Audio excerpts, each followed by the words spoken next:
എത്രത്തോളം സോഷ്യൽ മീഡിയയിൽ ലൈവാണ്? ഞാൻ യൂട്യൂബ് എന്ന് പറഞ്ഞാൽ അതിൻ്റെ റെസ്പോൺസും ഒക്കെ ഞാൻ സോഷ്യൽ മീഡിയ ഇപ്പോൾ എന്താ പറയുക, ഉദാഹരണം ഓർക്കുട്ട് ഉണ്ടായിരുന്നു. ഇപ്പോൾ ഓർക്കുട്ടിൽ അത്യാവശ്യം ആക്റ്റീവായിരുന്നു. ഫേസ്ബുക്കിലേക്ക് എല്ലാവരും മാറി. ഇപ്പോൾ ഫേസ്ബുക്കിലും ഞാൻ അത്യാവശ്യം ആക്റ്റീവൊക്കെ ആയിരുന്നു. പക്ഷേ പിന്നീട് ഈ ഒരുപാട് ക്രൗഡ് വരുമ്പോൾ, ഒരുപാട് പേര് വരുമ്പോൾ ഒരു ആൾക്കൂട്ടത്തിനിടയ്ക്ക് നമുക്ക് അങ്ങനെ ലൈവായിട്ട് നിൽക്കാൻ പറ്റില്ല. അത് മാത്രമല്ല, ഈ ആൾക്കൂട്ടത്തെ നമുക്ക് എല്ലാം 1 to 1 അറിയില്ല.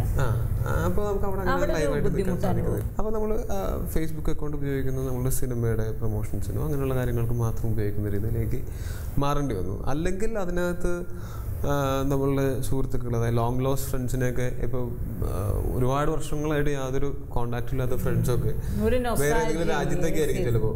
അപ്പോൾ അവരൊക്കെ ഒരു മെസ്സേജൊക്കെ അയച്ചാൽ പിന്നെയും പഴയ പോലെ ആ ഒരു സൗഹൃദം തുടരാൻ പറ്റും എന്നുള്ളതൊക്കെ ആയിരുന്നു അതിൻ്റെ ഒരു ഇത്. പിന്നെ കുറച്ച് കഴിഞ്ഞപ്പോഴത്തേക്കും ഈ bro please like my profile picture എന്നൊക്കെ പറയുന്ന ആ രീതിയിലേക്കൊക്കെ വന്നപ്പോഴത്തേക്കും ഞാൻ പതുക്കെ അതിൽ നിന്ന് ഒന്നും ഇങ്ങനെയൊക്കെ അഭിസംബോധന ചെയ്യാൻ ഹായ് ഹേയ് അടുത്ത് പോകും. അതിനേക്കാളൊക്കെ എന്താ വെച്ചാൽ ഈ ഒരു നെഗറ്റിവിറ്റി ഉണ്ട് അതിലെവിടെയോ. അത് ഈ ആൾക്കൂട്ടം വരുമ്പോൾ ആൾക്കൂട്ടത്തിൽ നിന്ന് കല്ലെറിഞ്ഞു കഴിഞ്ഞാൽ നമ്മൾ പിടിക്കപ്പെടില്ല എന്നുള്ളൊരു സംഭവമില്ല. അതാണ് ആ ഒരു ആറ്റിറ്റ്യൂഡ് ഉണ്ട്.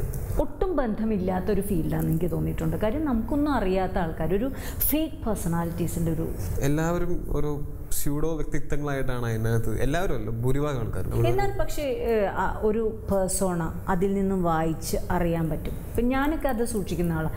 എൻ്റെ ഫേസ്ബുക്കിൽ എൻ്റെ പേഴ്സണാലിറ്റി ഞാൻ കീപ്പ് അല്ല, അത് ചില ആൾക്കാരുണ്ട്. ഇപ്പോൾ എൻ്റെ തന്നെ ചില സുഹൃത്തുക്കൾ അവരുടെ എഴുത്തുകളിൽ നമ്മൾ അവരാരാണെന്നും നമ്മളുടെ അഭിപ്രായം നമ്മൾ വ്യക്തമായിട്ട് രേഖപ്പെടുത്തും. അപ്പോൾ ഈ കവികളും കലാകാരന്മാരൊക്കെ ഈ ഒരു പുസ്തകം അടിച്ചിറക്കുന്നത് അവരുടെ ആശയങ്ങളെയും അവരുടെ വർക്കുകളെയും ഇവിടുത്തെ പ്രേക്ഷകർക്ക് അല്ലെങ്കിൽ ഇവിടുത്തെ മറ്റ് ജനങ്ങൾക്ക് കാണാൻ വേണ്ടിയിട്ടായിരുന്നു. ആ രീതിയിൽ നോക്കുമ്പോൾ അവരുടെ വർക്കുകൾ ഫേസ്ബുക്കിലൂടെ വരുന്നത് ചിലപ്പോൾ ഒരു പുസ്തകത്തിനേക്കാൾ റീച്ച് കിട്ടുമായിരിക്കും. സത്യം. ആ ഒരു രീതിയിൽ അങ്ങനെയുള്ളവരുടെ എഴുത്തുകളും എല്ലാം വളരെ പോസിറ്റീവാണ്.